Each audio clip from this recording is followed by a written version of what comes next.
शिमला के जंगल में टूनी चिड़िया अपनी बेटी पिंकी चिड़िया के साथ एक छोटे से घर में रहा करती थी। टूनी चिड़िया का पति हाल ही में गुजर गया था। वो चिट्ठियां पहुंचाने का काम किया करता था। उसके जाने के बाद घर में काम करने वाला कोई भी नहीं बचा था। अब टूनी चिड़िया अपनी बेटी की परवरिश अकेले ही कर रही थी, लेकिन उसके पास कोई भी काम नहीं था।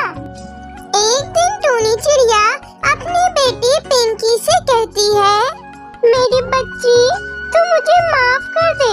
जब तुझे स्कूल जाना चाहिए तब तू घर पर ही बैठी है। मैं तेरी परवरिश अच्छे से नहीं कर पा रही हूँ मेरी बच्ची। तेरे पिता के जाने के बाद मुझे कोई काम ही नहीं दे रहा है। अब मैं क्या करूँ? तेरी परवरिश मैं कैसे करूँ? मैं तो हर दिन काम ढूंढने जाती हूँ, लेकिन मुझे कोई काम ही नहीं मिलता है। मेरी बच्ची, तुम मुझे माफ कर दो। मैं तो हर दिन यही कोशिश करती हूँ कि मुझे कोई काम मिल जाए और मैं तेरी परवरिश अच्छे से कर सकूं मेरी बच्ची। अब तू ही बता, मैं क्या करूं जब मुझे कोई काम ही नहीं देता है। अरे माँ, आप ये क्या बोल रही हो? आप मेरे लिए जो भी करती हो सब ठीक है। तुम ये कैसी बातें कर रही हो? मुझे तुमसे कोई भी शिकायत नहीं है माँ, और इसमें तुम्हारी कोई गलती नहीं है। भगवान ने हमें जितना ही दिया है हमें उतने में ही खुश रहना चाहिए।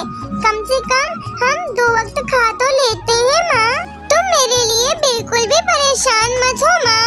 हाँ मेरी बच्ची, तू ठीक कह रही है। भगवान ने हमें जितना दिया है हमें उतने में ही खुश रहना चाहिए, लेकिन मैं तेरी अच्छी परवरिश के लिए एक बार फिर काम के लिए तलाश करूंगी। हो सकता है मुझे कोई काम मिल जाए। फिर इसी तरह कुछ दिन बीत जाते हैं। एक दिन की बात है, टूनी चिड़िया सब्जियां लेने बाजार गई होती है। तभी उसे एक पेड़ के नीचे एक चूड़ी वाली दिखाई देती है।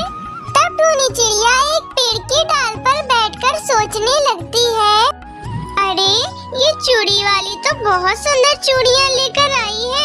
मुझे भी इससे पूछना चाहिए कि ये चूड़ियां कहाँ से लाई है। मैं भी वहाँ से जाके चूड़ियां ले आऊंगी और बेचने लगूंगी। फिर मेरे पास थोड़े पैसे हो जाएंगे और मेरी बेटी की परवरिश भी अच्छे से हो जाएगी और हम दोनों को किसी टाइम भूखा भी नहीं रहना पड़ेगा। हमारी जिंदगी तो फिर मजे से गुजरने लगेगी। चलो मैं इससे पूछती हूँ कि ये चूड़ियाँ कहाँ से लाई है। फिर टूनी चिड़िया उस चिड़िया के पास जाती है और उससे पूछती है, अरे बहन, तुम ये सुंदर सुंदर चूड़ियाँ कहाँ से लेकर आई हो? अगर तुम मुझे भी बता देती तो मैं भी थोड़ी चूड़ियाँ ले आती और बेचने लगती, तो मेरा और मेरी बेटी का भला हो जाता। बहन, कृपया मुझे बता दो कि तुम ये चूड़ी कहाँ से लाई हो। अरे बहन, यहाँ पास में ही जंगल के बाहर एक छोटी सी दुकान है, वो चूड़ियाँ बेचते हैं। मैं वहीं से लाई हूँ, तुम भी वहीं से ले आओ। फिर टूनी चिड़िया जंगल के बाहर वाली दुकान पर जाती है और वहाँ से चूड़ियाँ खरीद कर ले आती है। फिर टूनी चिड़िया घर घर जाके चूड़ियाँ बेचने लगती है और सभी पक्षियों को उसकी चूड़ियाँ बहुत पसंद आती हैं और उसकी अच्छी बिक्री होने लगती है। फिर उसके बाद टूनी चिड़िया खुशी खुशी अपनी बेटी के साथ अपना जीवन बिताने लगती है और अपनी बेटी की अच्छी परवरिश करने लगती है। अब टूनी चिड़िया की बेटी पिंकी चिड़िया स्कूल भी जाने लगी थी। इसी तरह दोनों माँ बेटे की जिंदगी अच्छे से कटने लगती है और वो खुशी खुशी अपना जीवन बिताने